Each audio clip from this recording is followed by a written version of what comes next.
Hi, how you doing today? I've... You doing good, chat? You having a good day? Coming out to watch a stream? Vibing? So, I've had quite the week. It has been, in fact, been a day. Though, actually, my story begins a week and a half ago. At the end of last month, should I just get right into the story? Should I, do a preamble? Should I make some ado? Or should I do without much ado? I don't know. Maybe I should, preamble stuff, but I guess the story has preamble in itself baked in, so... Oh, hi, how's it going? So. I don't want to bury the lead. Is it okay to Canyon, Florida? Oof, I do not envy that.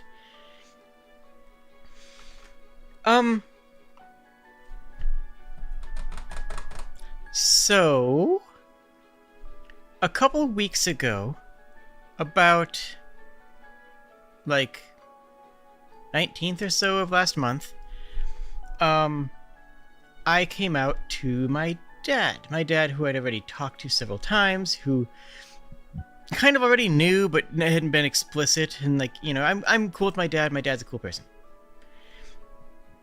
I like my dad. My dad's a good person. Kind, caring, compassionate, all the things that my mom is not. And he doesn't really understand. He is definitely older, and... I mean, older than me, which is saying something, right? And... just sort of was like, oh, okay. And I said, hey, can you tell my mom?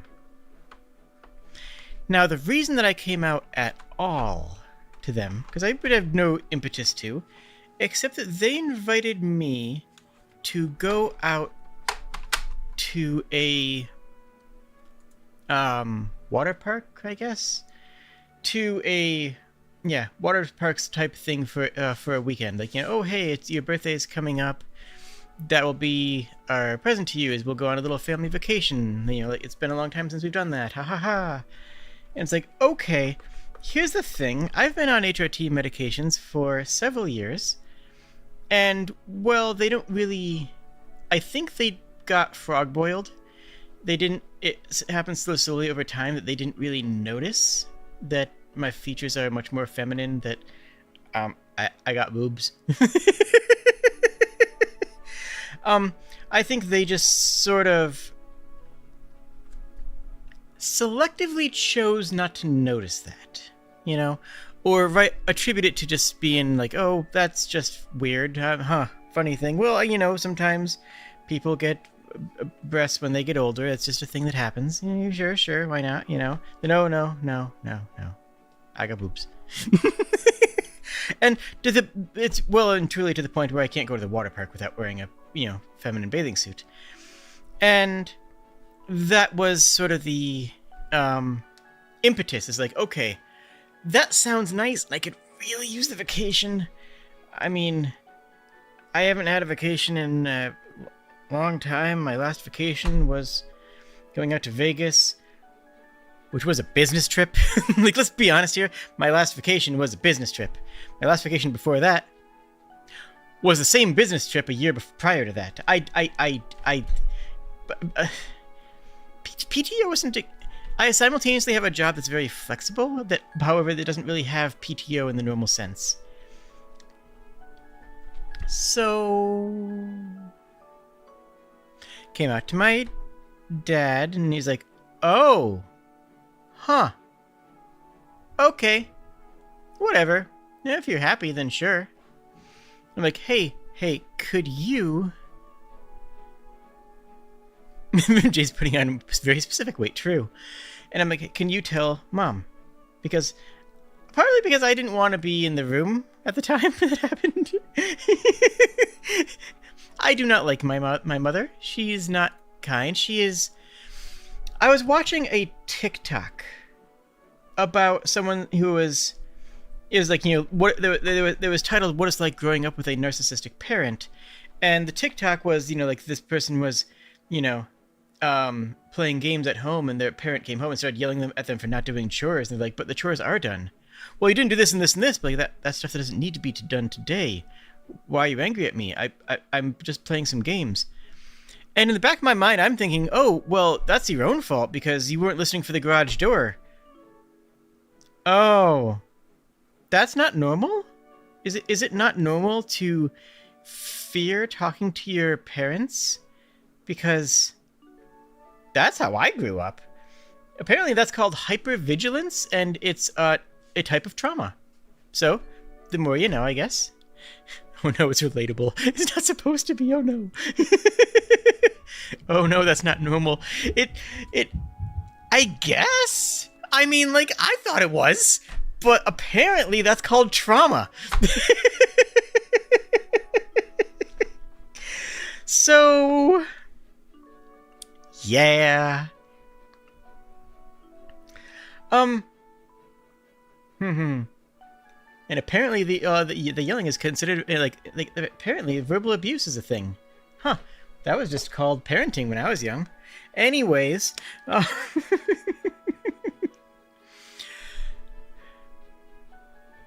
wait, you're supposed to feel comfortable talking to your parents. Not so much comfortable, so much as you're not supposed to fear them.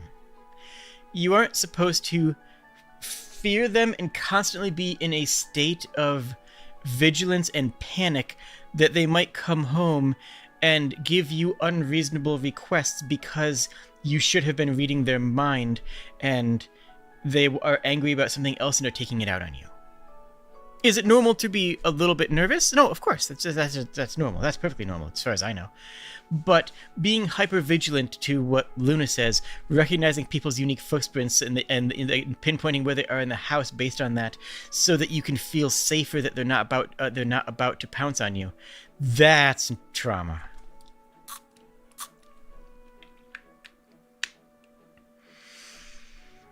Apparently.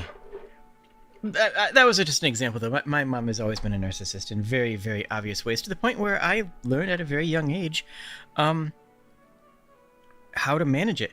Because at a young age, I wasn't learning to manage my emotions. Oh, no. I wasn't learning to manage my emotional state. I had to learn to manage her emotional state as a child. I had to deal with her when she was angry. And that's not good. Yeah, kids are not supposed to have to do that. There's your hottest take of the day, I guess. Kids are not supposed to have to manage their parents' emotions. And I did it through the lens of a quote from Napoleon Bonaparte. If your opponent is angry, then they have already lost. So when my mom was angry, I learned to settle my emotions, put them to the side to deal with later, and dealing with them later is important. You can't skip that step. I said, put my emotions to the side, deal with them later, and just sort of have this calm, rational veneer. Yeah, I was one of those kids. Facts over feelings and all that. I got better.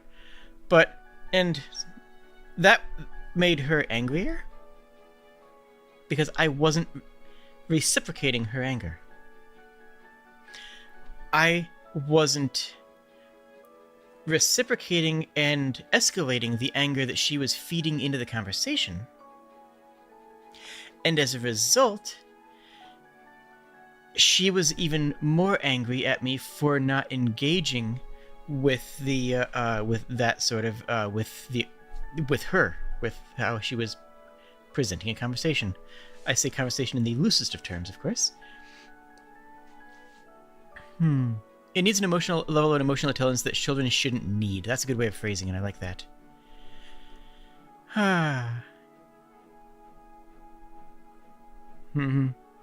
And yes, Luna, 100% that.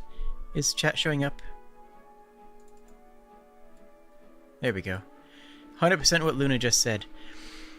Mom struggling with chores, offered help with chore, get told you're in the way and to piss off, and then complain that she never gets any help. So, yeah. And that's my mom in a nutshell. Everything has to be about her. Everything is always about her. Can't have it any other way. She has to be the main character at all times. Despite the fact that she's never worked a day in her life. Anyways, that's not getting into that part. Hi. Well, this is fine. So, I asked my dad, hey, I'm trans. Here's the things that means. Here's the pronouns. Here's my name. Here's a whole bunch of, of other information. Here's some information that I had growing up that you recognize that you might not have known at the time, because I didn't know that being trans was a thing until, a big chunk through my life. I thought it was... I thought that it was one of those things that you just called people on the playground to make fun of them. Like, the R slur or the F slur. Not the F word, the F slur. And, I was like, oh, okay, yeah, that's not actually a thing. Despite resonating with a lot of things that should have been... There were no signs, There's always that saying where you look back on it like, oh, yeah, there were a billion signs every single day that I should have noticed. No, yeah, it was very much that. So, I point out some of these out to my dad, and he's like, oh, okay. And I said, hey, Dad, can you tell Mom? Because I kind of don't feel comfortable just telling her directly. I'll talk to her about it, but I don't want... I'd feel more comfortable if you had already brought it up to her. And he said, yeah, okay, sure, I can do that.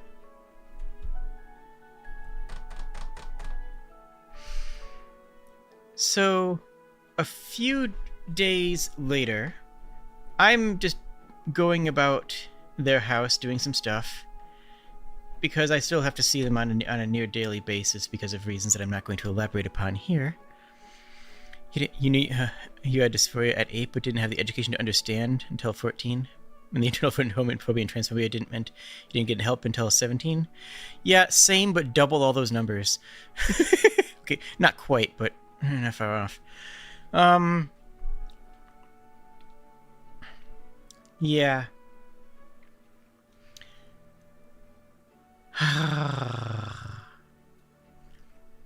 You didn't have to wait by your grades, so you got away with that the cause of... I also have ADHD, and I had a lot of treatment for ADHD as well.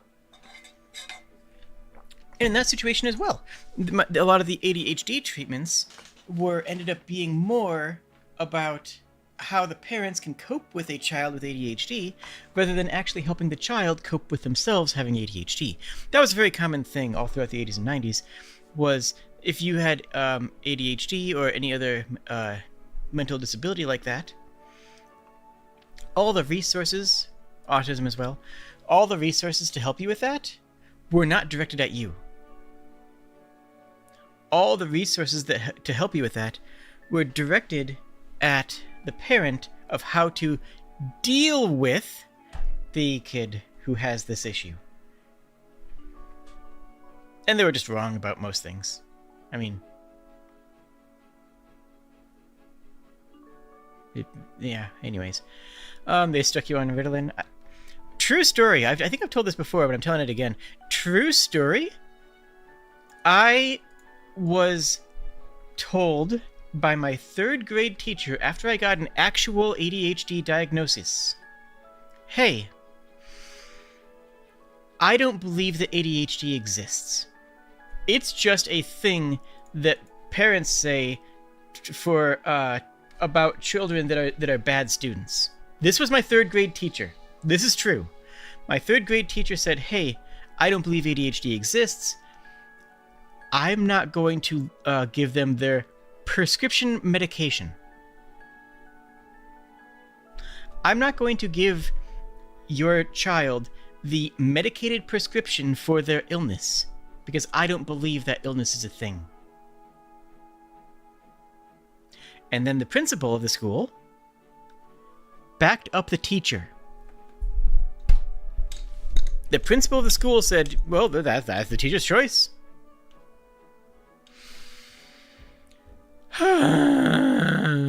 Okay, so on the note of how cool my dad is, my dad put in a whole bunch of extra hours, enough to put me into a private school, which I desperately needed.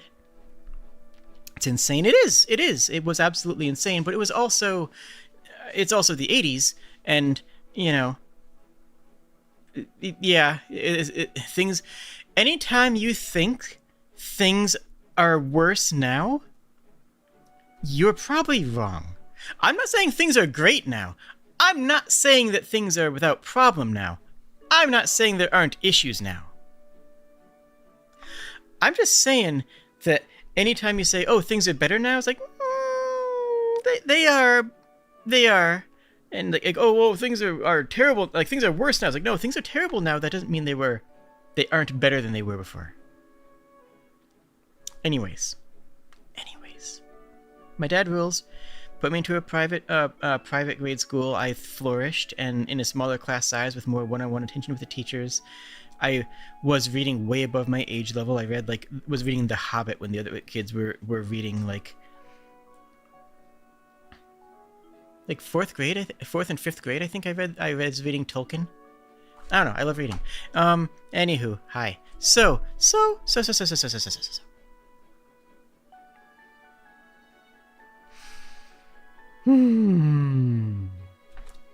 The amount of terrible has decreased, but that. Okay. Oh yeah, Brian Jocks is amazing. Anyways, Brian Jocks is what turned me into a furry, apparently. Okay, so my dad says, hey, can you tell Mom? It would mean a lot to me if you told Mom, because I don't think I can really deal with that. And a few days later, there were no negative comments. I had been talking with them on and off, but it's not like you talk with your family using first names often, you know? You don't go, hello, father, who is named Christopher. It's not, his name's not Christopher. You say, sup, Dad? You say, hey, how's it going? You know? You don't usually... Anyways. I go to my mom, and I say to her, hey, I want to say thank you for being cool, for being cool and accepting of me being transgender. To which my mother goes, what? So my dad hadn't actually told her. My dad didn't actually tell her. So I wasn't mentally prepared to come out this day. This was effectively coming out to her again, because I came out to my dad, and then I came out to my mom with all the pain and fear that's involved in that, by proxy, with my dad, and then all of a sudden I'm like, okay, that went okay, everything's gonna be okay. What?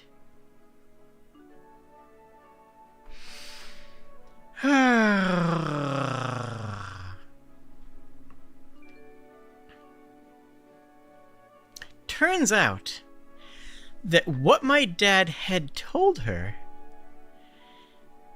was actually, hey, redacted, using my birth name, is going to go on that vacation with us, and just so you know, he's going to be wearing a woman's bathing suit.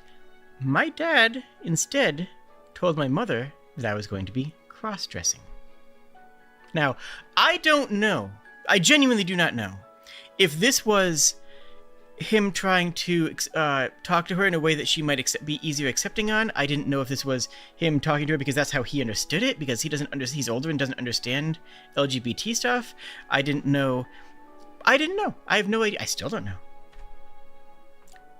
But this meant that I had to come out to my mom on the spot.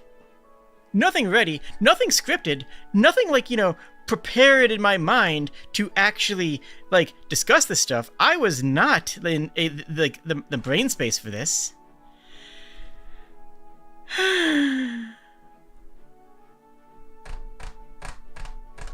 Yeah.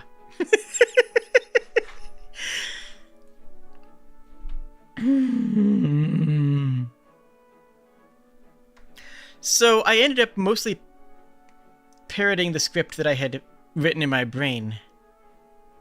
You think he knew exactly what would happen to him if he told her? Maybe, maybe. Well, I mostly reverted to the script that I had written in my head for talking to my dad, like, hey, here's the things, hey, here's the stuff, hey, here's who I am, here's some of the signs that you might have noticed.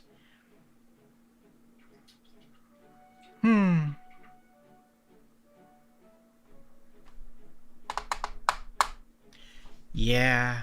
And her response was something that I had only ever seen in memes.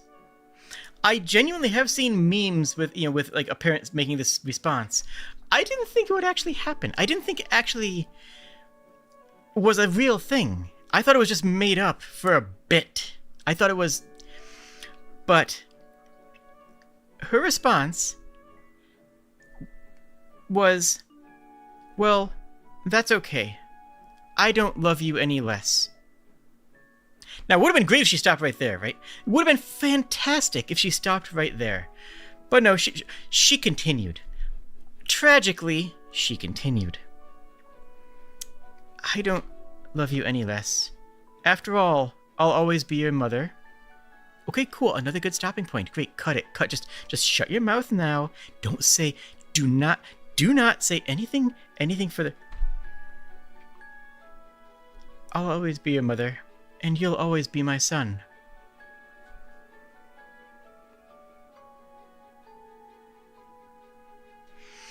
True.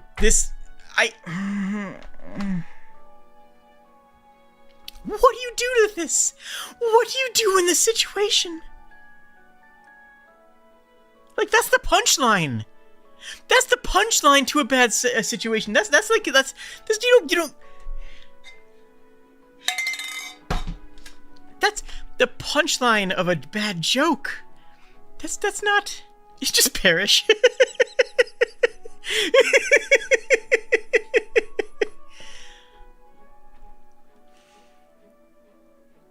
So, I just turned to ash on the floor. Yeah?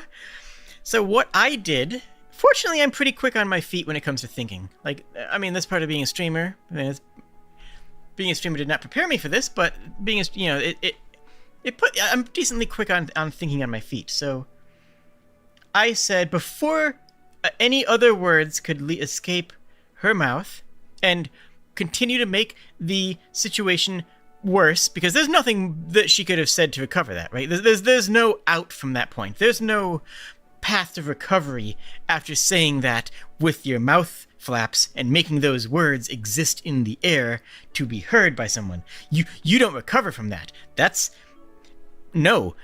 nothing else that you can say if you open your mouth that's going to make that's going to change the situation.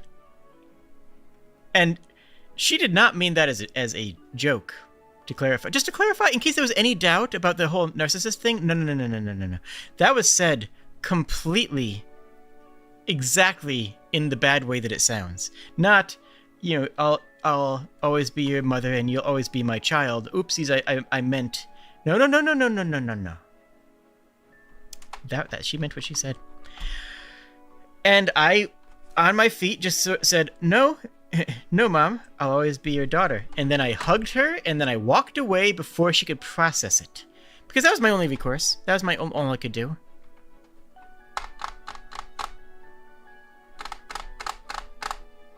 Yeah, so that happened. That happened. And that was, again, around the 22nd of May or so? It's been a few minutes, but there's a reason I'm not talking about it till now.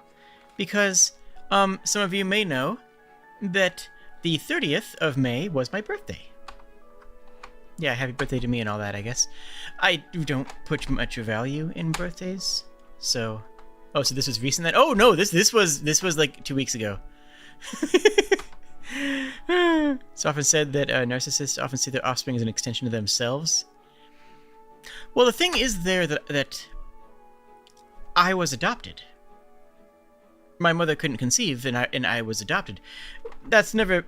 She is still my mother. I do not deny her anything beyond that. I didn't live in a foster home. I was adopted shortly after birth, so I do not know anything about my birth parents. So I don't know if that is as true in this particular situation. I mean, it doesn't really matter, I guess, but...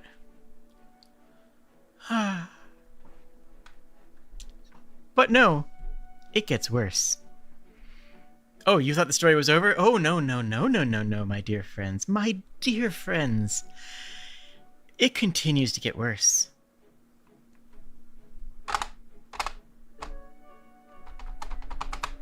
So, my birthday was on the 30th of last month. And I had a get-together, just a small thing with some friends and some family. And if the story was over, this wouldn't be an all-stream thing. I mean, it probably won't be. I'm probably just going to end up talking about LGBT stuff for the stream. I'm not going to have a terribly long stream today. Because... trauma!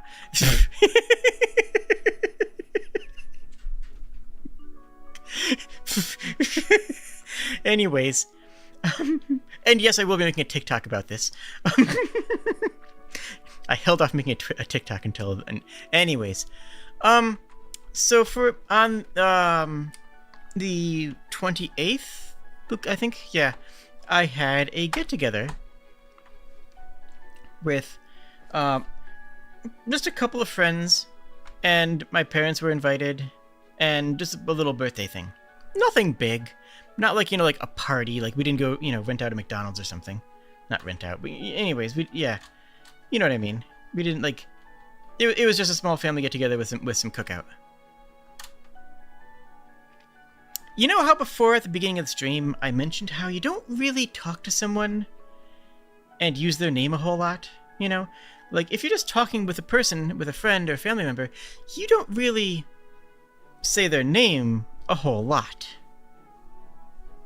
Which is why I thought for a week or so that my mom had just sort of accepted me because, well, I didn't hear her dead naming me, so, okay, cool.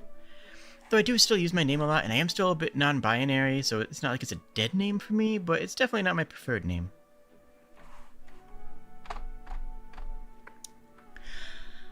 She did that day. At the birthday event, she used my dead name so often that it was obvious that she was trying to use it. Now, again, I'm not terribly dysphoric about my dead name. It's I think I will probably more refer to it as my birth name rather than a dead name, but still, it was very obvious. It was very obviously sending a message. You know what I'm saying? It was pretty clear what her plans were in this situation. And that was... I don't know, establish dominance? Malicious intent in some fashion? Just be a bitch? I don't know, but she came... I mean, it was a success, I guess.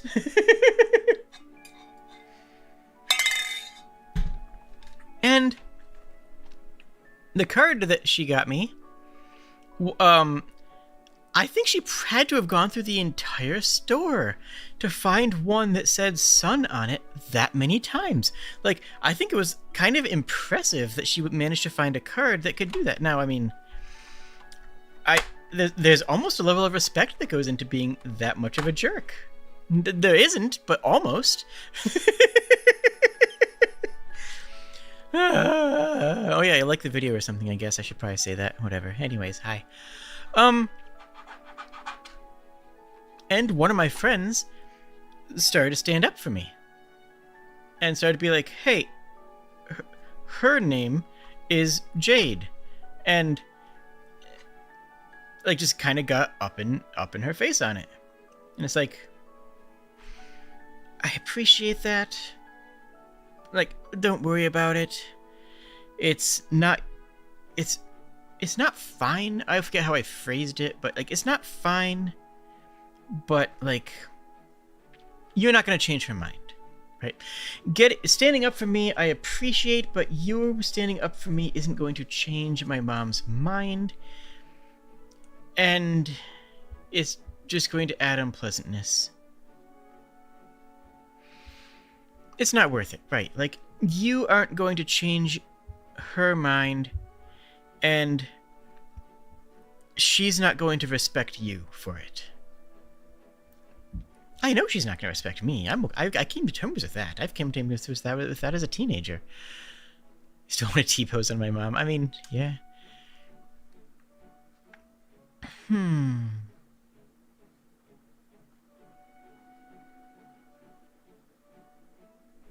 So, I just sort of went through the rest of it. Went home. Cried. You know, normal things you do after an outing with your parents. I hope that's not relatable. Please tell me that's not relatable. That's not supposed to be relatable. Anyways.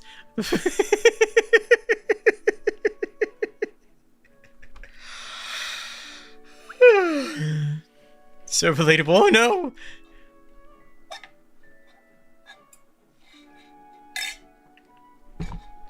Water, good.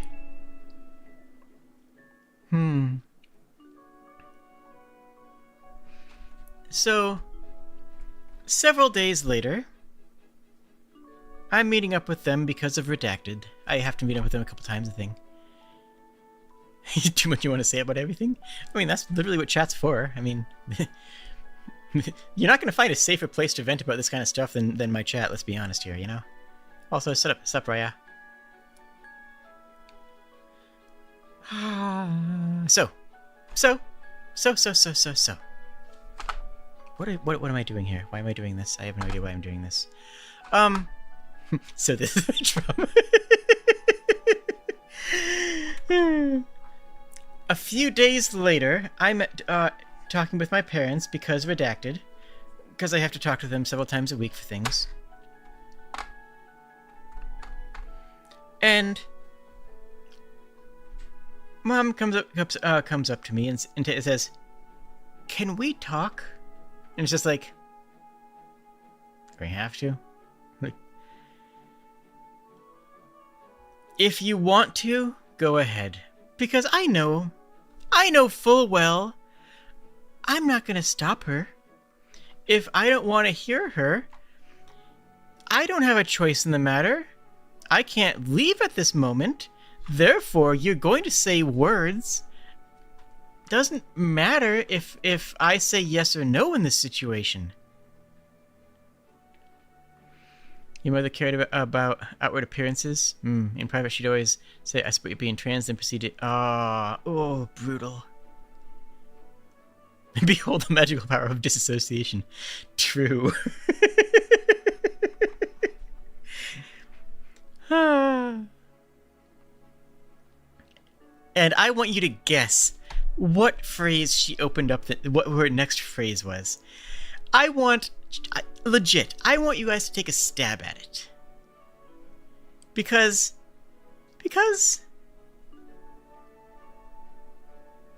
Wow, Rhea, that's brutal. It was absolutely, "I love you." No!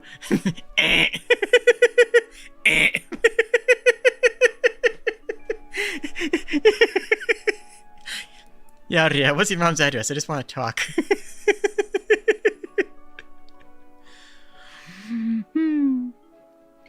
Pray your demons away. No. Actually, that was one thing that she brought up in that first conversation was, is this why you don't go to church anymore? And, I mean, there's plenty of reasons why I've distanced myself from faith. But my response was, yes. I just rolled with it because, like, yeah, sure. Why not? That's a good enough reason. Anyways, what she said at this conversation, opening up the conversation, was, in fact, I want to talk to you because I didn't like the way things went the last time we were together. I didn't like the things went at the birthday thing.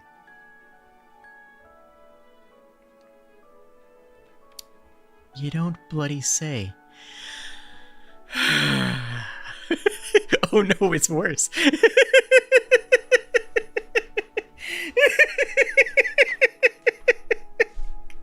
Again, this is true.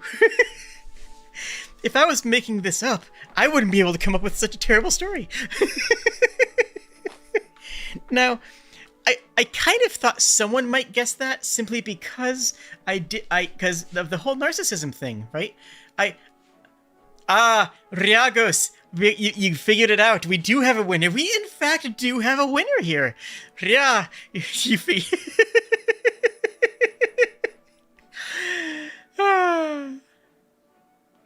Just drop a nuke on that bridge ASAP, yeah.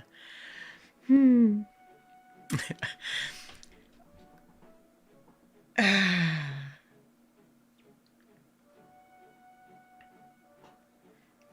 know exactly where this is going. My condolences to you, because that's the kind of thing that you only know because of trauma. So, my condolences to you because for figuring that out.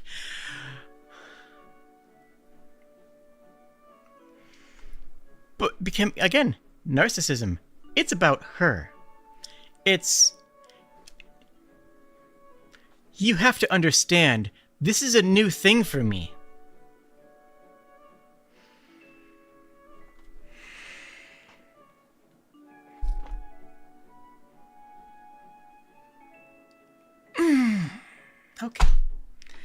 Okay.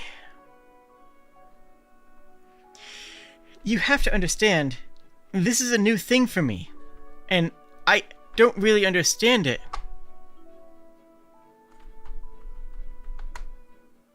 Uh-huh.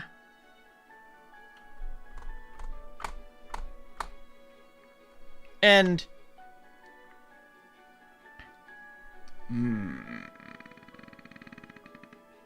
Help learning about too many traumas you have, because apparently none of this is normal. It's not healthy! It's more normal than it should be, but it ain't healthy. It's not great.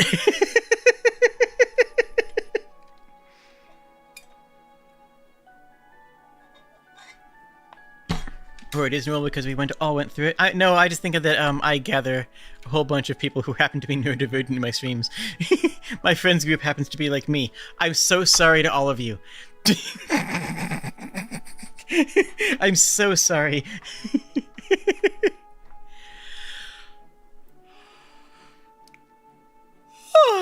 Sorry. Also, I yawn occasionally.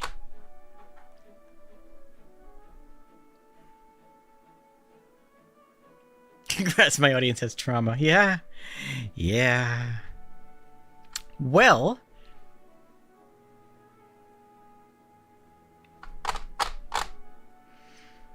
I'm just kind of like, Like, I felt like... Well, how would you phrase it?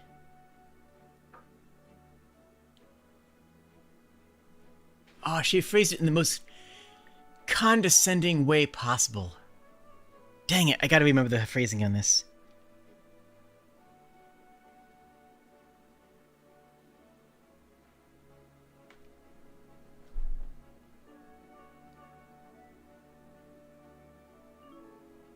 Okay. Don't apologize, that was adorable, and apologizing is probably another sign of that trauma. Maybe, honestly, I don't know. I think it's just part of, anyways. How do you pretend to deal with the struggles you have in this world? I pretend I'm a kobold. I pretend to be an internet lizard. That's how I deal with my trauma.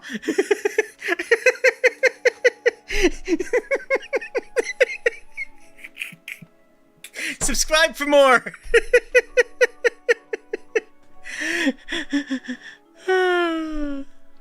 Are you not? Okay. No, I am a kobold, don't worry. I would never lie to you.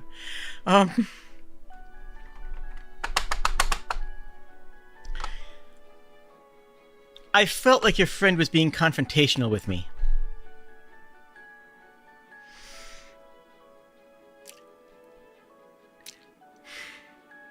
I felt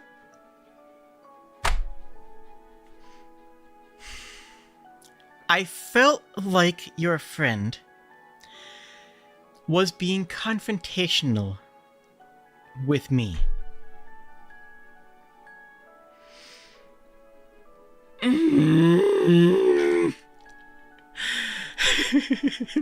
Yeah, Getty. The worst part is these people can never understand the why of these. Yes.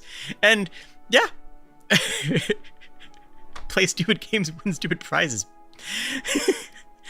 Legit, my response actually, unironically, was, yeah, he was.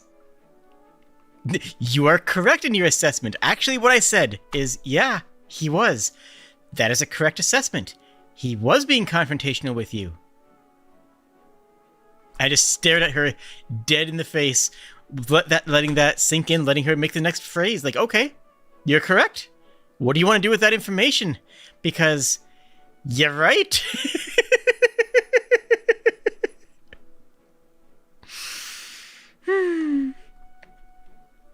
Well, it was actually at their house because of their grill. Well, I don't like being confronted in my own at my own house.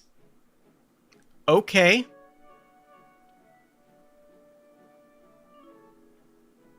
I just let it sink in. Like, again, it's just like, okay, I'm just gonna let that sink in, and hopefully that she'll recognize. Okay, that means I'm not gonna show up here anymore. Yeah. Okay, smiley face. Yep.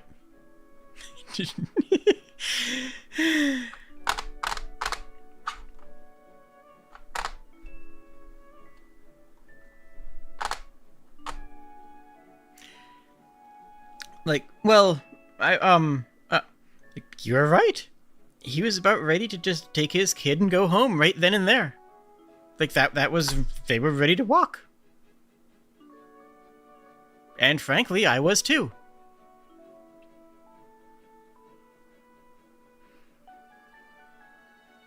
Power word what? I will not Google that word because I trust you to tell me not to, but I'm totally going to Google it though. Ah, I see. I don't get it. This type of person really lets everything thing get to them, considering how often they call them other people snowflakes. Yeah. So, again, she turns it back to be about her. Because it has to be about her.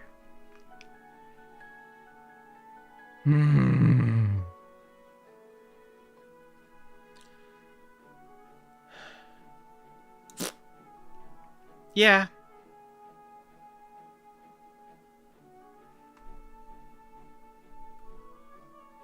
Power move, call them snowflakes.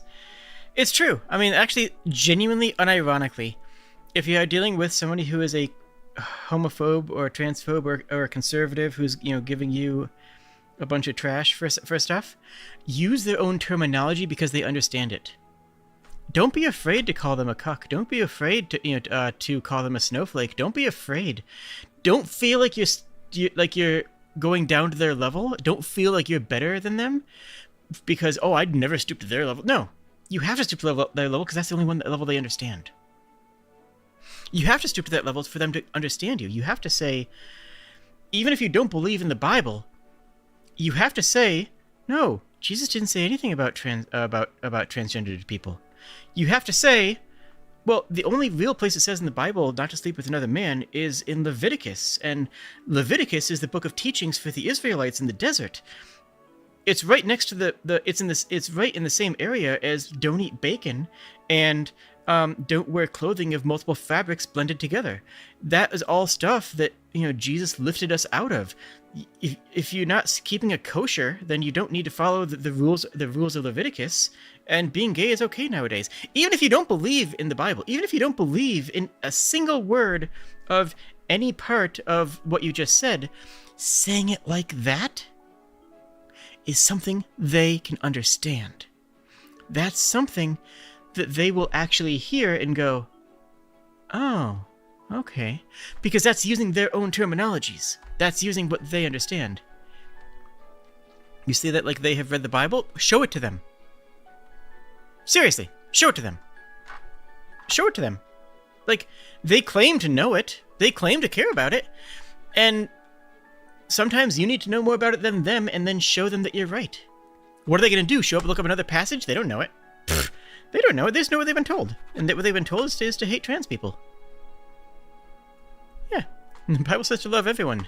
Did I stutter? Well, I found a great line right here. Hold on, I'm going to just read this because it's phenomenal. And, my favorite Bible story is when, instead of telling a woman to dress modestly, Jesus tells his dudes to avoid lust by plucking their eyes out. Matthew 18:9. And if your eye causes you to sin, gouge it out and throw it away. Jesus, how can I avoid sin when all these hussies keep revealing the fact that they have bodies? Tough call, bro. Have you tried gouging out your own eyes so you don't have to see with those bodies anymore? What? What? Shouldn't you tell them to, like, stop dressing like that or something? Don't see why. Not their fault that, not their fault the fact that they have bodies makes you a sinful horn dog. You gotta fix that problem yourself, buddy. Go on, blind yourself. Or learn to keep it in your pants, no matter what they're wearing. And, like, there's several examples of this. How can I avoid an accidental slip of the hand when they dress them like that? Cut it off. What? Cut it off. Your hand. If it's a problem, stop having a hand. What? What? What? Did I stutter? This it's a Tumblr post because of course it is, but that's legit how the like Bible stories. Like, there's a quote that's often misattributed to Gandhi. Gandhi didn't say this, but that says, "I like your Christ, but your Christians, they are so unlike your Christ."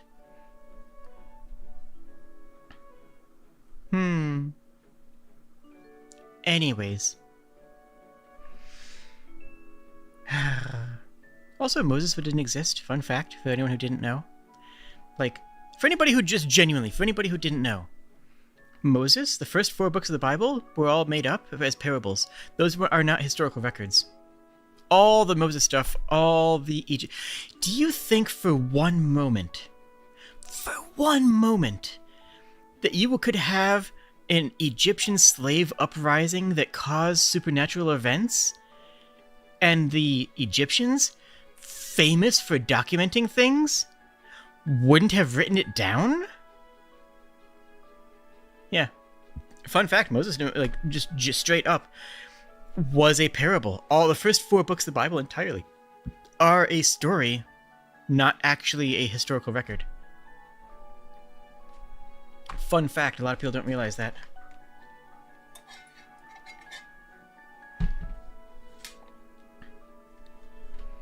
Beyblade Moses was real? What?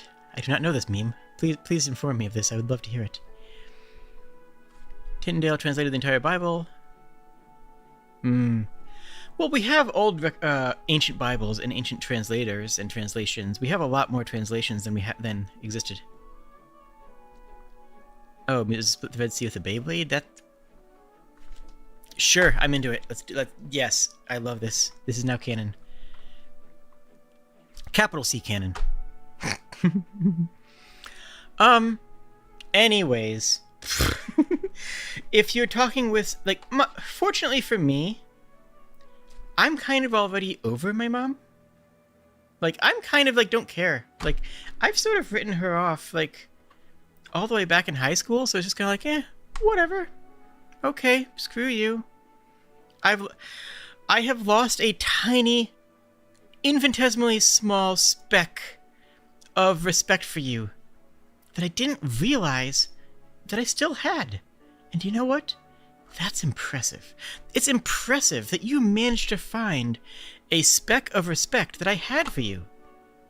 I mean, you found it only to instantaneously lose it, but it's still impressive that you managed to find it at all.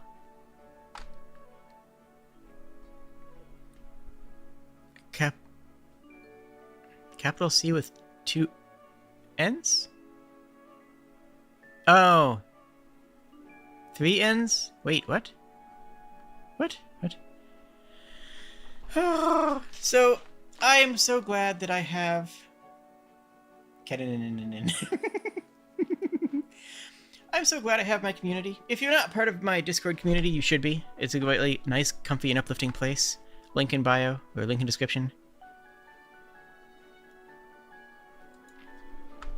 And I have a phenomenal therapist. Genuinely, like, I've have a therapist that has helped me a lot. Helped me put words to feelings that I've had all my life that I didn't realize were things that were needful.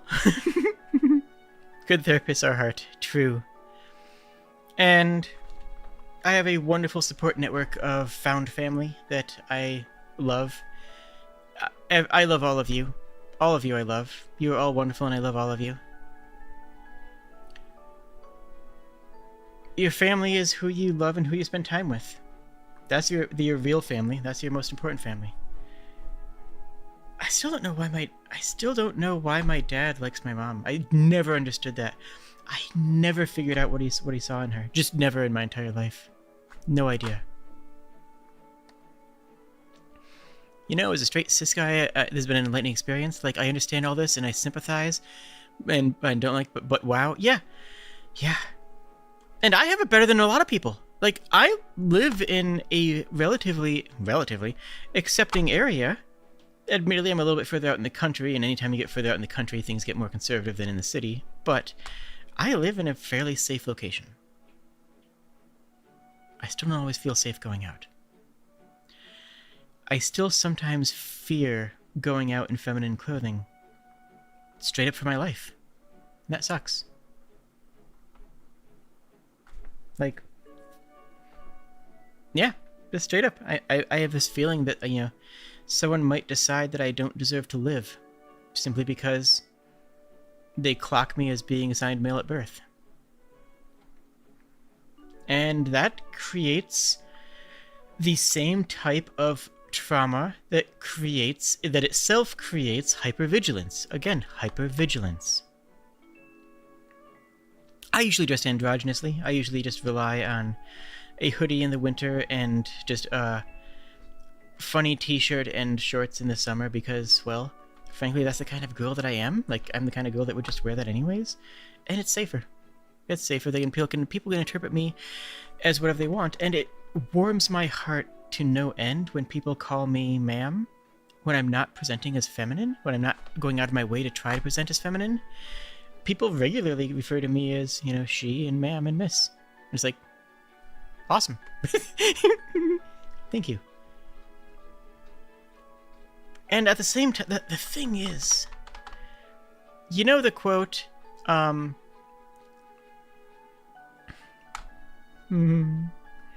know the quote that non-binary people don't owe you androgyny? There's a quote about that that I've seen a lot of places, and it's true. Someone who's non-binary can present as masculine or feminine or neither or both on any given day, right? Someone does not owe you an androgynous appearance, and them not appearing androgynous doesn't make them any less non-binary. The same is true. Same means you have a higher base feminine score than masculine. It does. But the thing is, okay, I want to come back to that in a sec. The same is true of trans people. I mean, trans people don't owe you, like a trans femme does not owe you femininity. Being a trans man does not owe the world masculinity. I can be trans femme and I could, you know, if I could wear a beard if I wanted to, it wouldn't make me any less of a woman internally. It wouldn't mean that my friends would respect me any less. But society would not. And it feels like I have to present a certain level of femininity to be respected as feminine. Your bigender and your feminine side isn't skirts and dresses, it's abs for days. Well, hyped to having good abs. Honestly, I am still bigender. I am transgender, but I am also bigender. I still have a large part of myself that is NB. I am not, you know, completely pure woman. I am bigender. But you can't be that in today's society, right? And you certainly can't come out as that in today's society. That gets even less respect. If I come out as feminine, then at least I gain the respect of them being demigirl. Yeah, thank you. that if I come out as being trans, then at least am pushing the handle of respect towards being trans. So and I will get a begrudging respect from parents and other people, something I would not receive if I came out as bi-gender, or if I appropriated the two-spirit, two-spirit, which honestly I do feel, I love that phrase, but I don't have enough native blood in me to actually claim it. But yeah. But I want to talk about what Logan says about having a higher base feminine score than masculine. Because there's a philosopher, dang it, what's their name? It's gonna bug me if I don't think of it. Dang it, okay, I have to look this up real quick. Simone de Beauvoir made the comment that femininity is earned. And that's kind of how it feels. Like, in our society, this is not using their terminology, but, this is not the philosopher's intent, but that's where I first heard the phrase and where I first really thought about it. Femininity has to be earned. The societal default is male. If you are trans masculine and you can grow a beard, cool, you'll be seen as a guy. Like, I'm not saying that trans masks don't have it hard. I'm not saying their life is easy. Do not misinterpret me. But because our societal default is masculine, it is more likely for someone to be presumed to be masculine than to be presumed to be feminine. And to appear as feminine requires more effort. In terms of dress, in terms of presentation, in terms of voice, because testosterone drops your voice. If you're trans masc and you start taking T, the voice will drop. If you're trans femme and you go on estrogen, the voice don't go up. That comes from voice training. And I do have a more feminine voice that I can use, but I don't really use it that often unless I'm out and trying to pass in public and not die. It takes a little bit more effort, and I do like how it sounds, and once in a while I will stream with this voice as well. You may have noticed it once in a while. Either whether I'm just using it for a character, or if I'm just using it because it feels right for that day. But if I don't do that, then I am locked into a default masculine. People will see me as masculine by default. And not just because of being assigned male at birth, but it's more of a societal thing, more of a cultural thing. Whereas you have to prove yourself to be feminine enough. Feminine enough to actually be recognized as trans. You know, a FTM and had no idea until they told you? Yeah. Yeah, you're exactly spot on, Cole. You're exactly right. That's just our culture. It's easier because everyone is kind of assumed default as masculine until proven otherwise. Women can casually walk in and buy mask clothes and just fine, and vice versa, all hell breaks loose. It's nonsense. It's meaningless. It shouldn't make any difference. There's no reason why that should be the case. Clothes are clothes. And in a lot of these cases, it is forced into society. Do you know that as recently back as 100 years ago, it was common just to dress kids in dresses? If they're under like 5 years old, you give them a dress. Why? It's easier to change diapers, I guess. It's easier to to clean it up after them. It's getting kids enjoy running around in them. It's less hassle to try and put them on. It's 100 years ago in America, in Canada, in Britain, I think, as well. If you were a kid, you were put in a dress. And at some point along the way, it was decided that dresses are for womenfolk, because that's what they're adults, and we're going to force adult values on children. No, we're not the ones grooming kids. That's the LGBT who are telling that they exist. Their existence, that's grooming. But forcing kids to recognize these roles that adults have, that's fine. And like, why? Why is that a thing? Why is that a thing?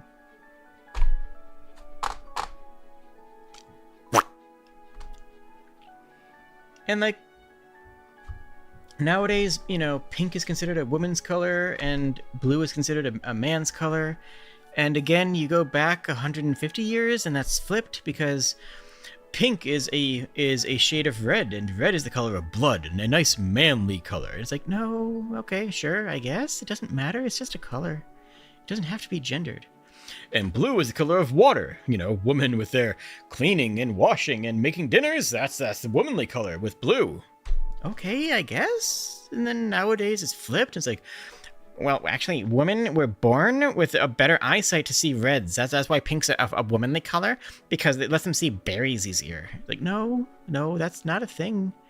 That's not a thing at any point in history. That you're just making that up. That's made up. That's not true. And blue is a man's color because I don't even know what they have for a reason nowadays. But Evo Psych people, I mean, Evo Psych is one word for it.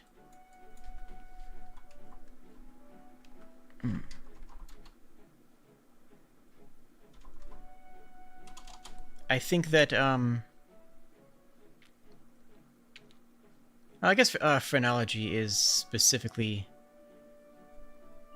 more for head shape. But I feel like it's...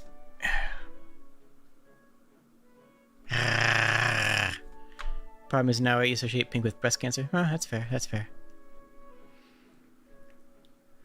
Phrenology is apt. Is that still a proper term? Is the faux intellectual term that they have for themselves, that they are back... It's a backronym. You know, you all know what a backronym is, right?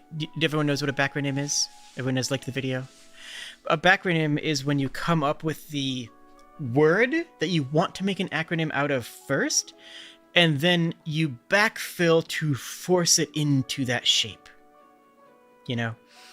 Shield with marble. I don't remember what shield stands for, but I can tell you right now that they came up with the word shield and tried to make something fit that instead of, you know, coming up with a bunch of words that happen just coincidentally spelled shield. Same idea. They try to take modern societal values and backfill a bogus biological answer. And it's just wrong? Like, at some point it's just wrong. It's just not true. But because they are so convinced themselves, like, well, this just makes sense because modern culture is the most advanced it's ever been. This is the correct culture. Our correct culture is the correct one. It's like, okay, my dude. Sir, this is a Wendy's.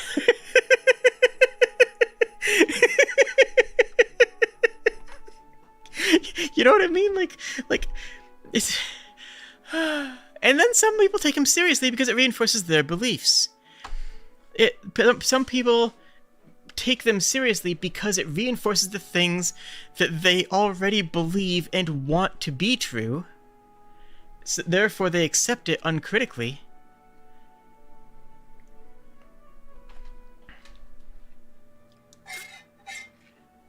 Hot take, it's bad. And I know, if you haven't heard someone say this, then one of the most reassuring things that you can hear, in the long enough time frame, we win. In the long enough time frame, we win. Progressives and leftists, socialists, for the long enough time frame, we win. Going from warlords into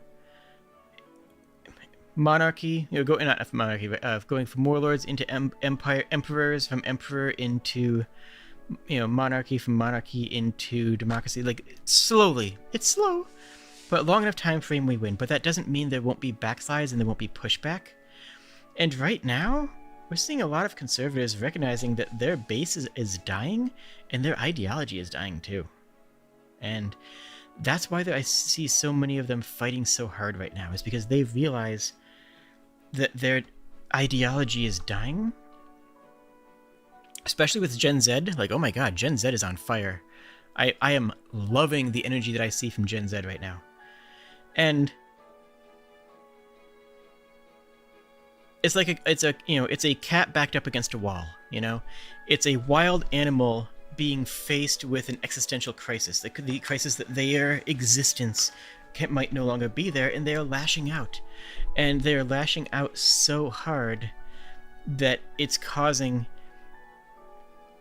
Gen Z to push back even farther. And I don't think that, I think I agree with you, Connor.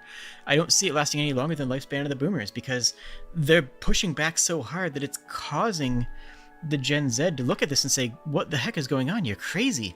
Like, they're pushing back so hard and so violently, especially in the States, my god. And, like, it sucks that we have to go through this, but it's a little bit like the Puritans, right? Like, you will have backslides, you know? And there will be people like, oh, well, how come all this stuff is new? This stuff didn't exist 30 years ago. No, we didn't have a name for it 30 years ago, but that didn't mean it doesn't exist. You know? Speaking as a Gen Z, they screwed us over so hard that many of us woke up earlier than even the millennials. I mean, I'm Gen X, so like... so yeah, I mean, I didn't wake up until, a lot more recently too, because I was clocked out of everything. I was just like, okay, like, we had to deal with these people. We had to grow up with them. And keep in mind that generations are culture signifiers, not specific age signifiers. If you're talking about, like, actual birth age, I'm somewhere between, but, like, I grew up with older culture. I grew up with Nick at Night. I grew up with, watching 1950s. I grew up watching Abbott and Costello because I liked them and I thought they were genuinely funny, and I still do, actually. Abbott and Costello are actually a really good act. But, yeah, so I do consider myself to be Gen X. I'm younger than you and you're a millennial? It's a cultural signifier, not an age signifier. I don't know how to explain this to you. I identified with it with cultures older than me all my life. Not by much. Not by much. Even back in high school, you had a bunch of delinquents and stuff, and no everyone wanted to that. Gen X appropriation.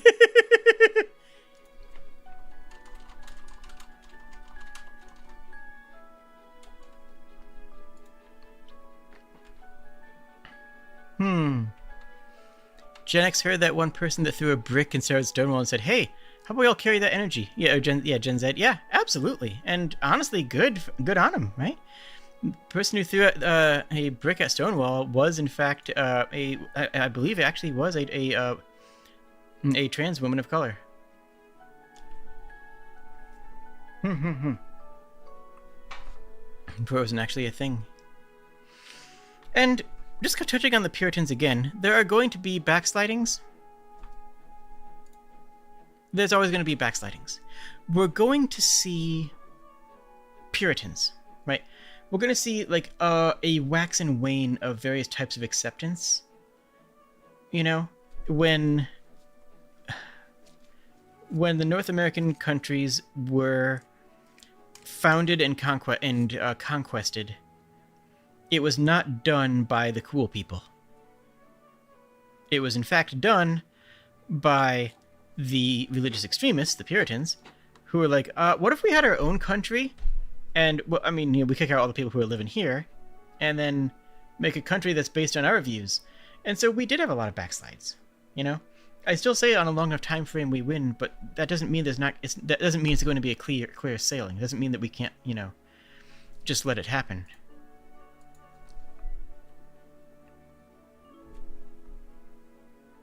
Wants to make a country with me. I mean, yeah, I'm in. Let's go. We need to find some destiny to manifest, though. Your ancestors came over on the Mayflower. Aw. I don't know where my ancestors came over from because I was adopted, remember? I don't know where my family's from. It's a mystery. I could be a lost princess of some, like, country. I don't know.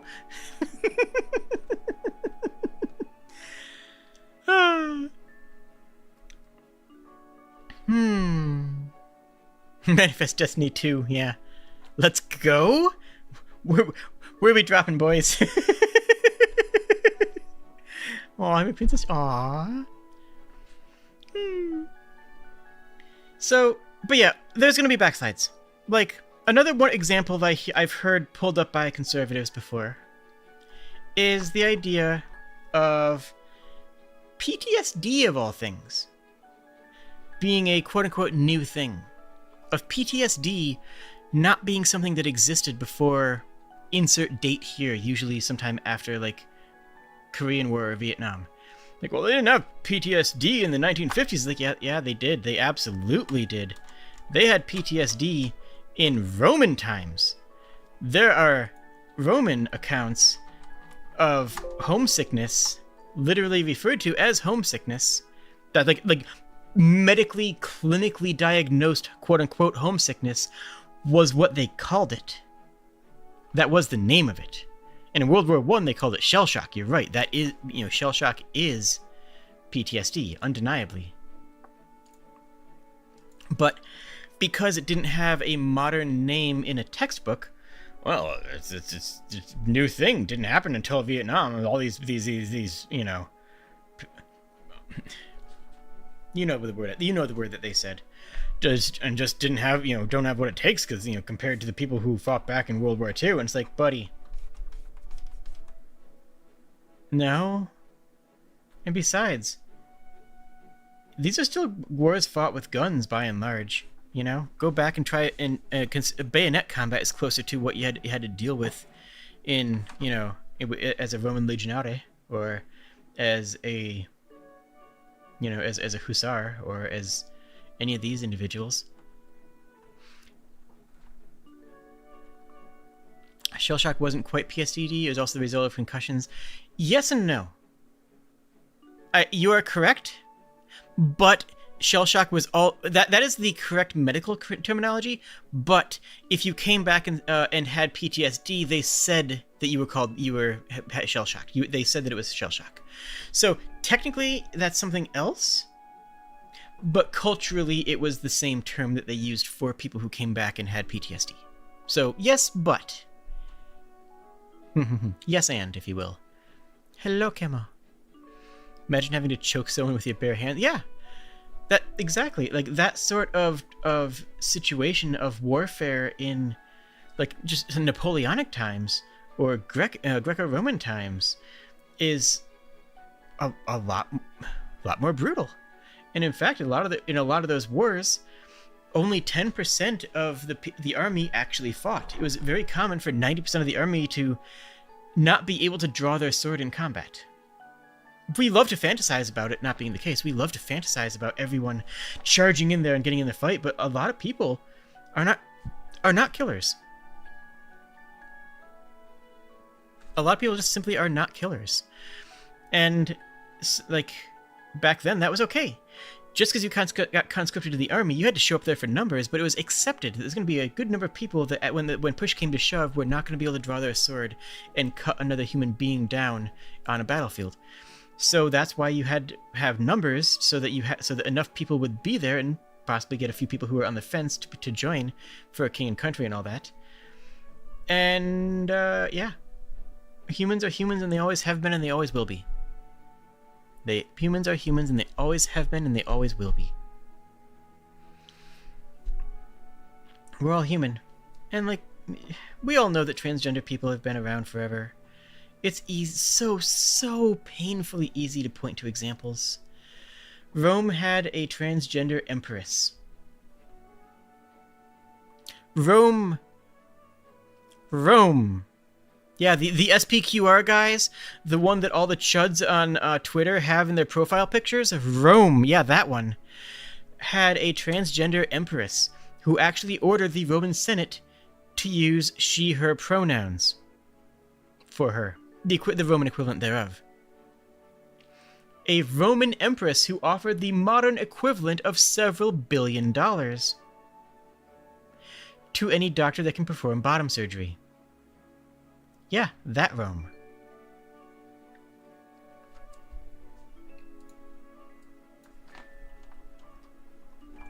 Her name was Egalibus. And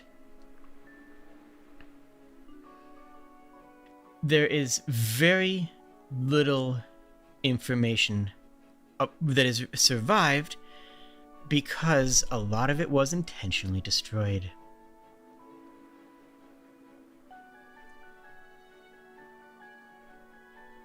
A lot of it was intentionally destroyed.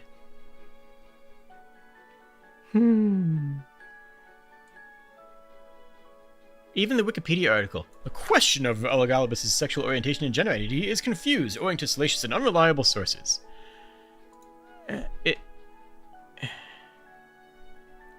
She literally told the Roman Senate to refer to her as a woman.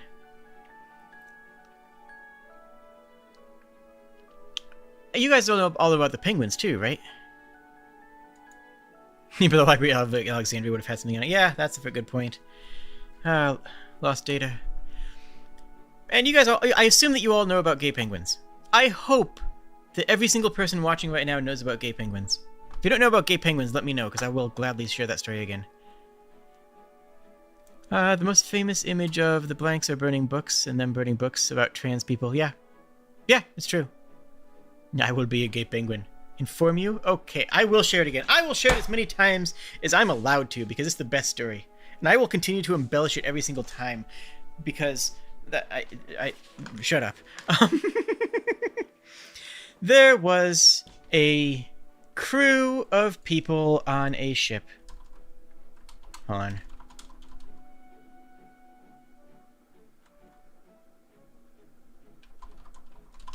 I'm actually going to look up something here.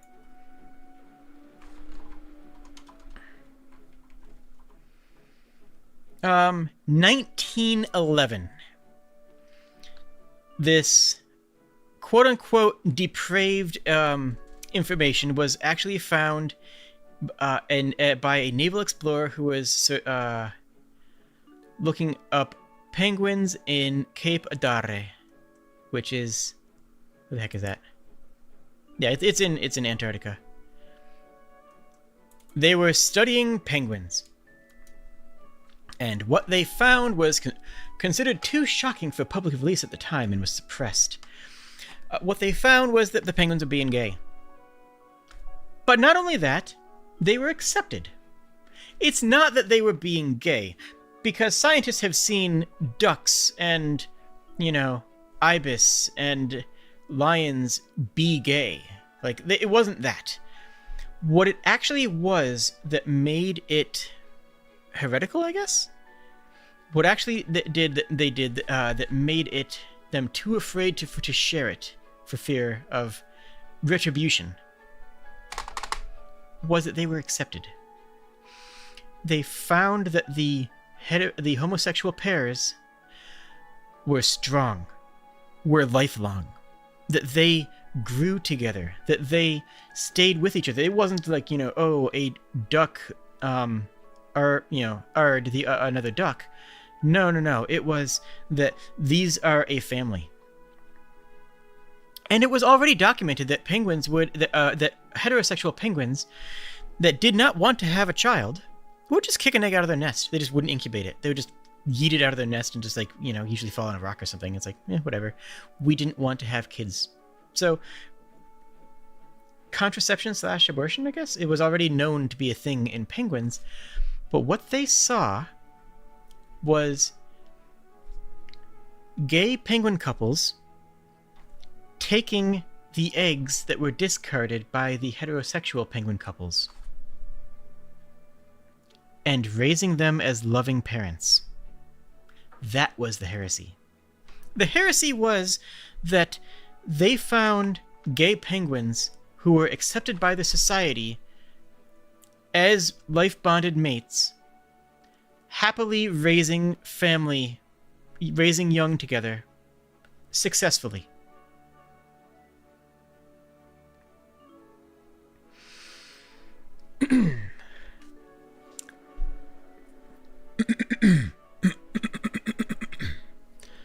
The report was considered too shocking for the public release at the time and was suppressed.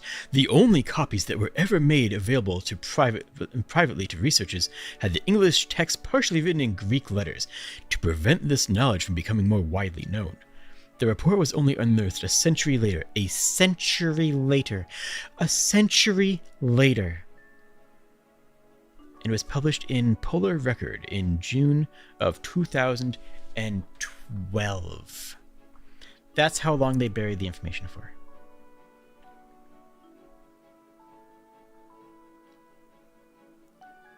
A 101 years of an obscure report written, buried, and sent. And they had to make the report. To clarify, they were under a type of Patreon. Speaking of Patreon, you can I have a link to my Ko-fi in my bio if you want to donate money. I am could use that this month. Anyways, if they had a deal that they had to publish a report of their findings to get the payment for their trips. They had to publish a report, so they did. Unfortunately, the report involved gay penguins, and they had to hide that because they were scared of retribution for publishing it. Now, since then, we know a lot about animals who are gay. We know a lot about gay animals. It's just known and accepted. It's actually a problem for shepherds because sheep are famously gay, and it's hilarious. Like, sheep have a high percentage of a homosexual population, and it's really, really frustrating for shepherds who want to mate together certain pairs of sheep, because if one of them's gay, then it's just going to refuse. It's just going to say, nah, I ain't doing that. With them? Heck no. And that's like, the shepherd's like, no, come on, this is breeding stock. The wool's going to be great. And the sheep are like, nah. And the funniest part about it is that the way that female sheep show attraction is by standing still and allowing themselves to be available to a mate, which means that two lesbian sheep will stand next to each other very still so that they're both available to their mate and do nothing. And if that isn't the most simultaneously tragic and relatable thing that I've ever heard.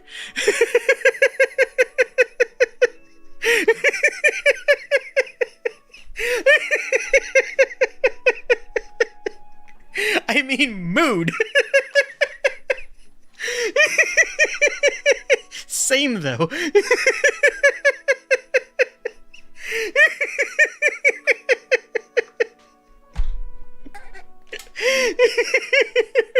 They were both bottoms.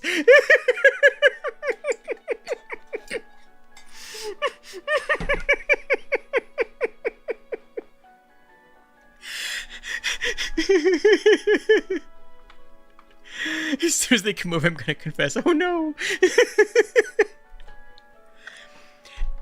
But it's famously known that sheep are very gay, and it's also famously known that a lot of other animals are very gay as well. I mean, everyone knows about bonobos. I don't need to explain bonobos to you, I hope. Do I need to explain bonobos to you? Am I allowed to explain bonobos to you on youtube.com? Oh, I hope not. Bonobos are basically bisexual as a entire species. None of them none of them care at all what their mates have. Isn't Bonobos a clothing company? not to my knowledge, but I mean, shoutouts to them, I guess. Hashtag not sponsored.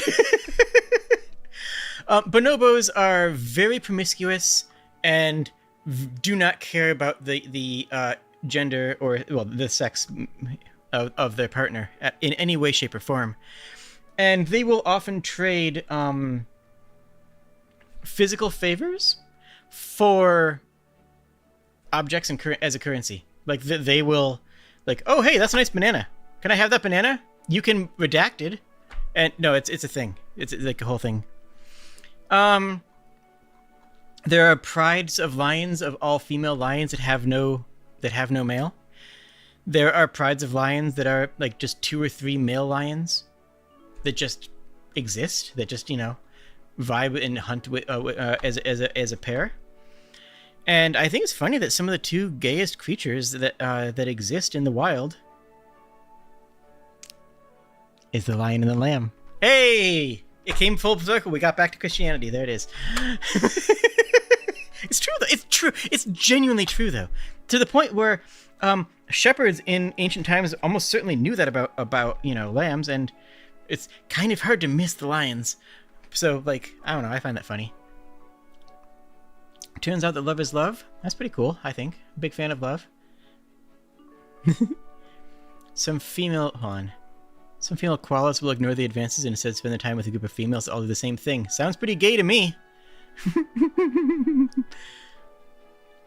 Something the lion shall lay down with the lamb. Yeah.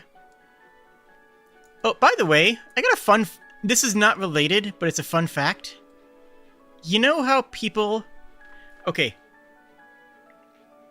Real fun fact for y'all.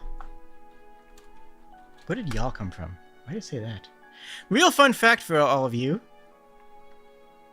Y'all. Can I even do a southern drawl? I don't think I can. I don't think I can do a southern drawl. Just isn't gonna come out right. I got a fun fact for y'all. Hi. Y'all. So, real fun fact for y'all.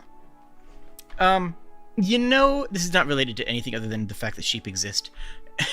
But you know how there's a stereotype about people from New Zealand and people from Wales regarding sheep? I can explain that, and it's actually not having to do with what you think it is at all. It's actually kind of interesting. The penalty for stealing a sheep, according to British colonial law, again, British colonial law, which applied to both of these places, the penalty for stealing a sheep was that your hand got cut off. Bam. Just snaps it off, like my tracking does sometimes. The penalty for a sheep is a finger gets cut off. So if you are stealing a sheep, what you do is real simple. If you get caught, you say, no, officer. I was not stealing a sheep.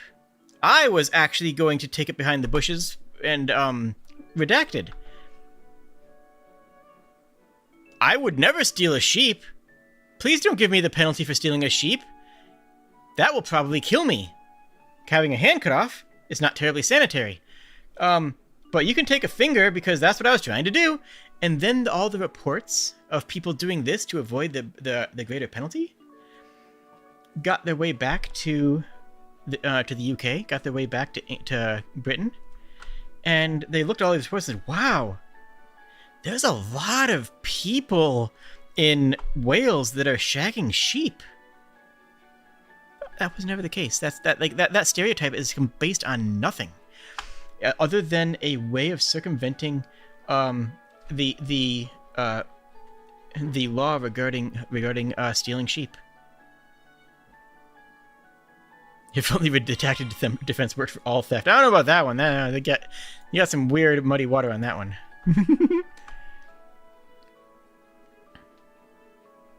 I just wanted to redacted the game system. What?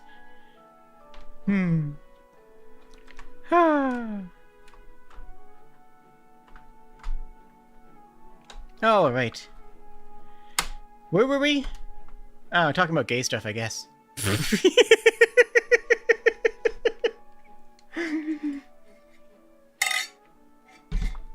So it turns out it's trauma all the way down. I wasn't trying to steal this candy, but no! Don't do that. Oh my goodness. Yeah, please, no. Talking about gay stuff's not... No, that just narrows it down to the channel, doesn't it? Everything I say is gay stuff. It's easier that way.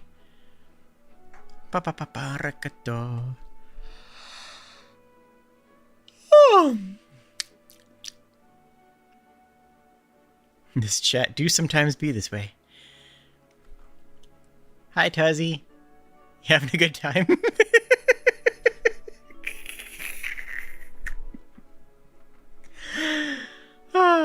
So, if your family sucks, please have a support network. Find a support network. If you don't have a support network, join my server and you will have one instantaneously. Like, we're really supportive of each other. Just don't be a fascist and it's fine. That's really the honestly, we could just reduce all the server rules to don't be a fascist and they'd probably like just, you know, pan out the exact same way, wouldn't it?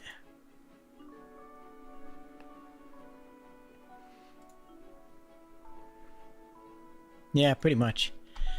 It's a pretty high bar. It does seem like it's a pretty high bar nowadays, doesn't it?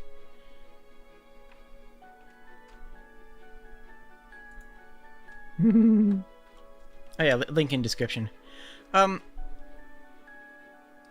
yeah, if you need a support network, find one.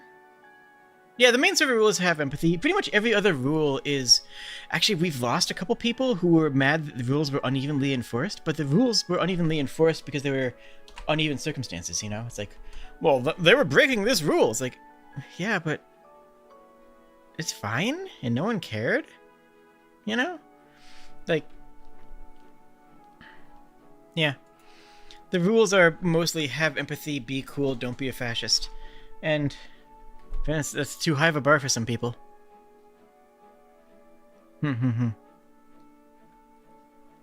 But yeah, the family. Okay, you know the phrase "blood is thicker than water." Do you know that the original quote is "the blood of the covenant is thicker than the water of the womb"? Literally means the opposite. Literally means the exact opposite. It means the promises that you make, the blood of a covenant, the promises and connections that you make in your life are more important than your birth family, are stronger than the water of the womb. And yeah, a found family is a family, and honestly, in a lot of ways, will be one that will support you in ways that a birth family will make assumptions about you with. You know, a birth family will pretty frequently... I kind of wish you guys could see my fidget toys, because I've been playing with them this whole time. You've probably just seen me, you know, wiggling and stuff. I have a koosh ball. I have that too. What was I saying? Oh, yeah. Jada Kobold. No, I'm not your mom. I am the wine aunt who you can open up to and actually talk about, the one who actually listens to you and, you know, and gives you advice. But I am not your mom. I am the cool aunt who will support you and who knows more than you think that she does. That's my role. I am the gay aunt with weird takes, and I'm proudly that too. That's who I want to be. And I've rebuilt myself a couple times in my life. There's been a few times in my life where I've looked at my life and said, hey, I'm not who I really want to be. And in those times, I've kind of dropped all my old friends, disappeared, and popped up in a new place and just said, you know what, okay, new life, restart, beep boop. I'm a new person now, who do I want to be? I'm going to take this moment to rebuild who I am.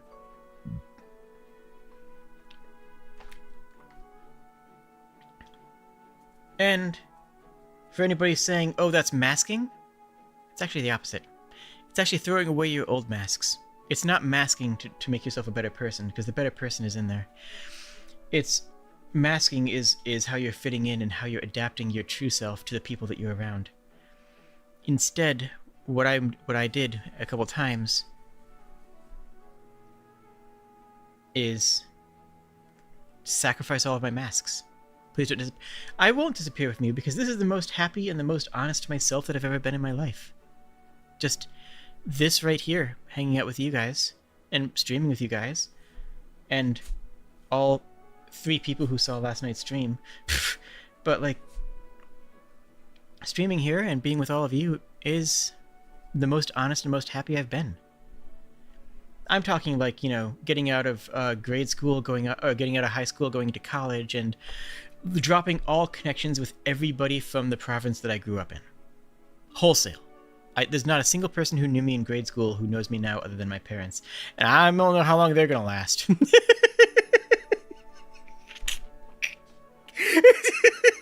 just saying.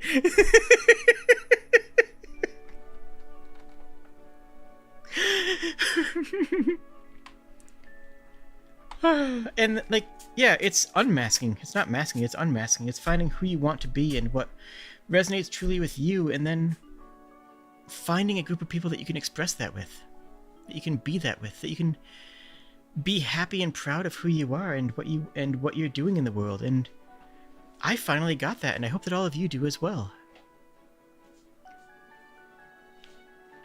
You didn't have to do that because you didn't have any friends? I mean, colleagues and acquaintances count in this case. I didn't have anyone else after that, and I made myself a better person. And here I am now, and I'm the best person I've ever been. And occasionally I do an interesting stream, I guess. Be sure to like the video, be sure to share it, be sure to, like, I don't know, high-five and everyone.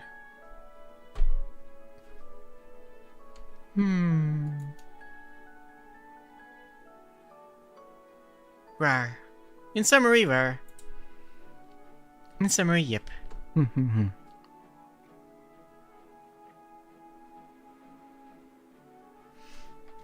me have some more water. Oh no, I've been pooped!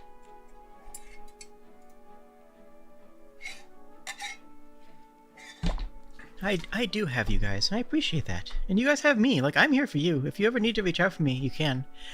Like, you might be surprised how many people reach out to me on, on Discord, and I do respond. Now, if you're, like, actually, you know, be like, oh, I'm gonna be Jade's best friend. Like, I mean, I can't promise that. I can't, you know, like, I'm a very busy person. But if you're gonna want to reach out to me to talk or to ask a question, you can. I'm very approachable as a streamer. And that'll persist. That'll persist as I grow. To the extent that I can.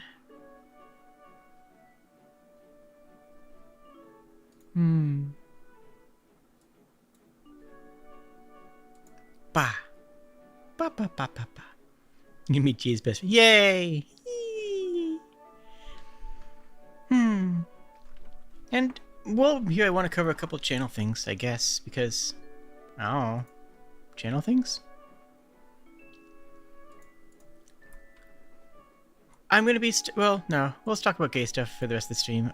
Channel things are pretty straightforward. I'm going to start playing Final Fantasy V next week. I'm going to be doing the, for a job fiesta.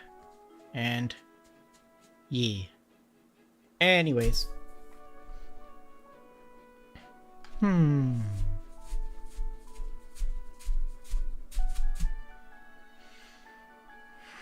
Did anyone have questions? You know, that's what I'm just going to open up to questions for the last 20 minutes or so. I'm going to trim the stream at the 2-hour mark. But I'm going to answer any questions that people have.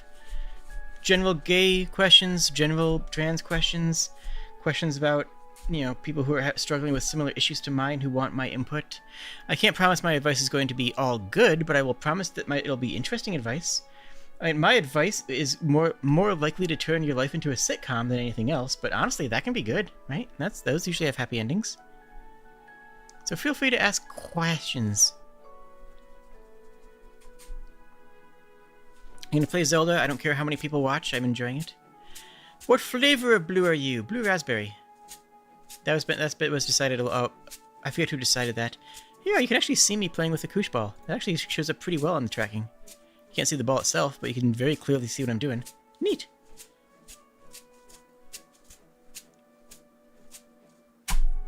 Oops. Wrong. Oh.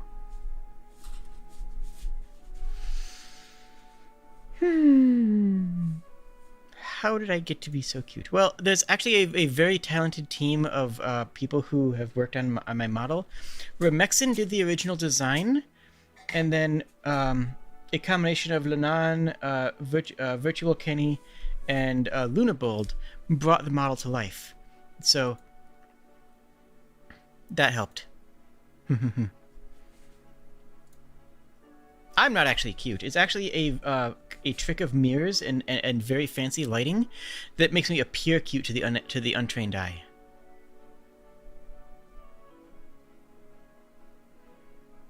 Do the pink ends of my horns glow? No, I am actually non-magical. I am not a magical creature. I have a fey origin, but I actually don't have any magical talent of my own. How do I feel that Starmie in Gen 2 can learn Attract despite having no gender? I think that it should work on other Pokemon that have no gender. And I think that Starmie learning Attract is fine, but it should attract other... It should be... I mean, it's attractive. It's pretty. It should work on other genderless Pokemon. I think that would have been a good and interesting design thing. I suspect that's what they wanted to do, was have Attract function on Starmie, targeting other, like, you know, Pokemon of similar things, and it just didn't pan out. There's a lot of ideas, especially in Gen 1 and 2, that you can see that they had that couldn't be really realized in the Game Boy era. They just couldn't code it out, you know, or failed to, or didn't have time to, because that's all things that could happen. Jade, why do you just lie to us? I have no idea what you're on about. You should see how beautiful I am in the moonlight or by a campfire. Aww. What? I need to do a hot spring stream. Thing is, I don't know if I can actually bring my recording setup. I can't bring my mic, obviously, but I don't know how much of my recording setup I can bring out to the hot springs, and like I don't know if I'll actually have good enough internet there to stream. But I've had the idea of doing a hot spring stream for a while. You guys know there's a hot springs near my house that I can go out to, that I do go out to once in a while.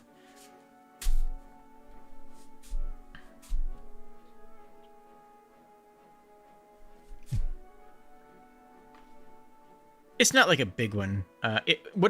It's not like a big fancy Japanese hot. No. This is a hole in the ground that has hot water in it.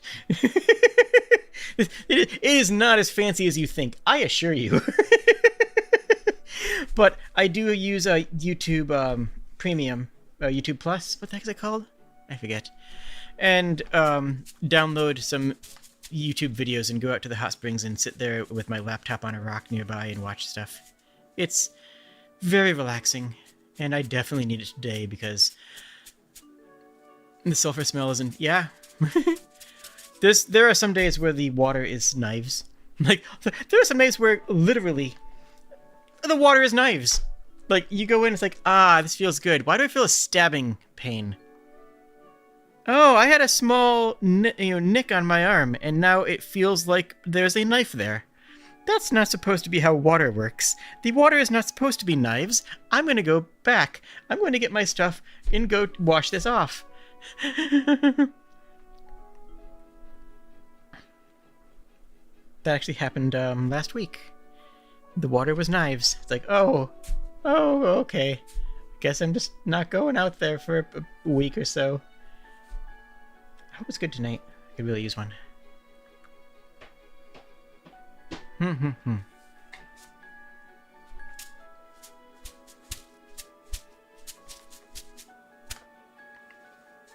Water is ice, and ice can be sharpened, therefore water is knife. Well, yeah, I'm more referring to... Actually, I don't even know what it is in the water that makes it do that. Is it pH? Or is it like... It's not like, microbes or like anything actually biting me. There's no, like fish in it or something. It's... Should I introduce fish there? No. It's... just a stabbing pain that happens once in a... It's just a stabbing pain that happens once in a while. That's all. You finally caught a decent nature starly? Nice! What nature? Jolly or, modest or timid? Sharp water. Charter. What harp? Adamant storm? Wait, you're gonna have to explain that one to me later. I'm not sure how that works. Oh, Starly. I read that as Starmie because you talked about Starmie earlier. Ah, okay, that makes more sense. And that's called getting old. Oh no! When you get older, the random things become knives and stab you. Well, I have my next D&D setting.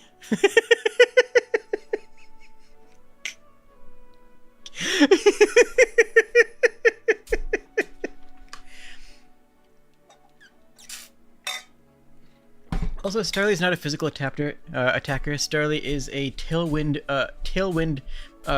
setup that dies. You don't actually make physical attacks with Starly. You use Tailwind and reflect, and then you die to Rock Slide. That's how Starly works. That's how the Pokemon works.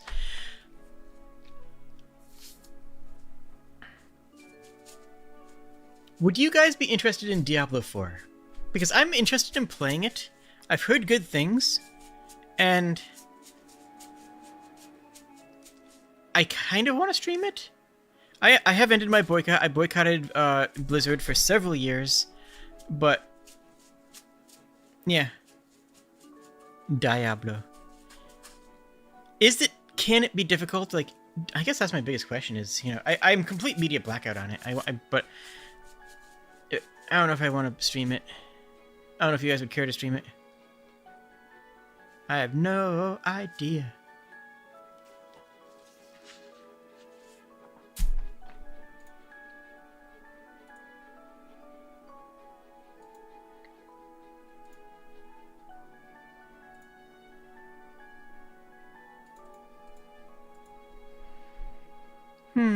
You'd be interested?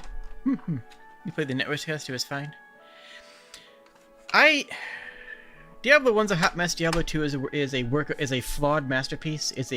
Was amazing in its time, but didn't age terribly well. Diablo 3 is a fantastic gameplay-wise, but an absolute train wreck narratively. And I just couldn't get into Torchlight. It just felt a bit way too contrived for me. You can get reactions from your friend. Let me know. Let me know.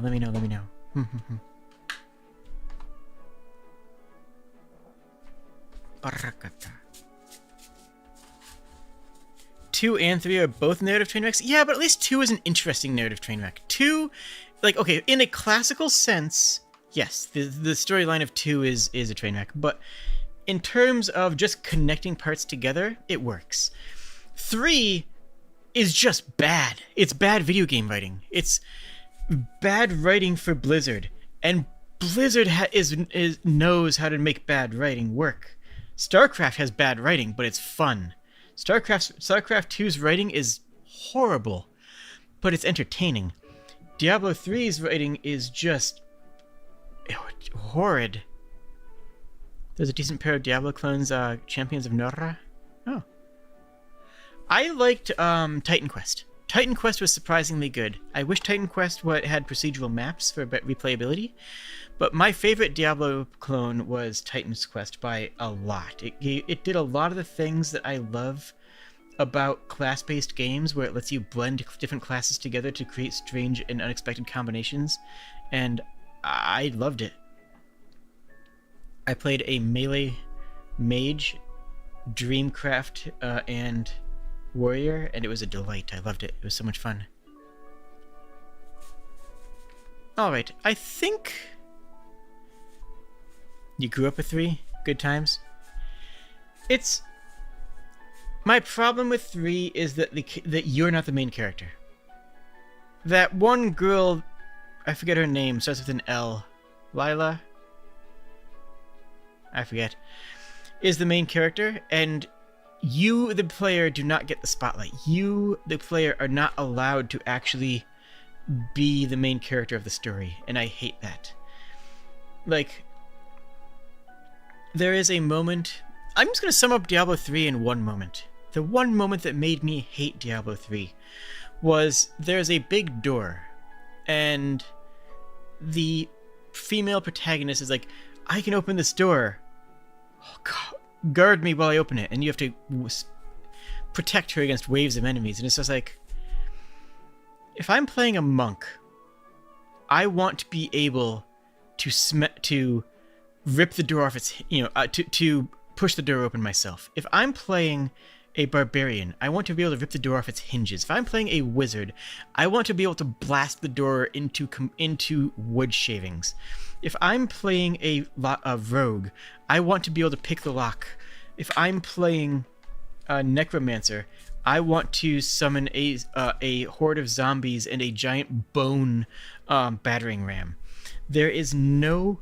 If I'm playing a paladin, I want to be imbued with the strength of my god so that I can not push the door open. There is no class in the game that you can convince me that I should be protecting you while you open the door. Narratively, I should be the one opening the door, and it should be a triumph of my triumph of strength, not the characters, not this other character NPC's ones. And this is endemic to the entire storyline of Diablo 3.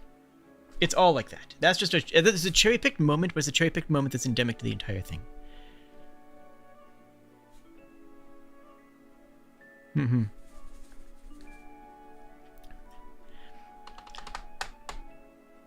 There's two fights in Final Fantasy XI.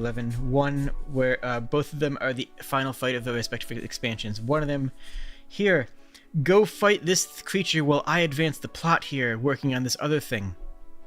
And the other one says, hey, there's the big bad evil guy. I'm going to fight alongside you together.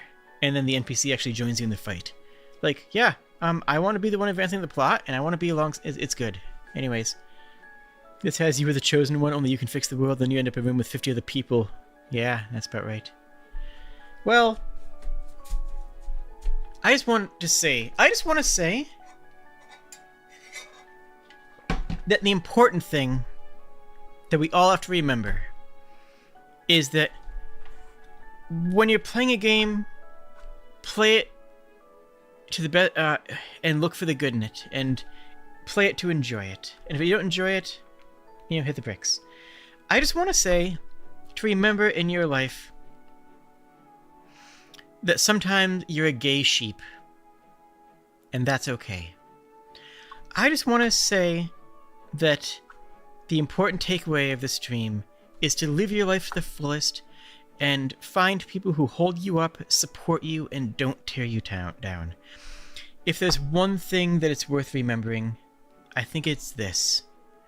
My mom's a bitch.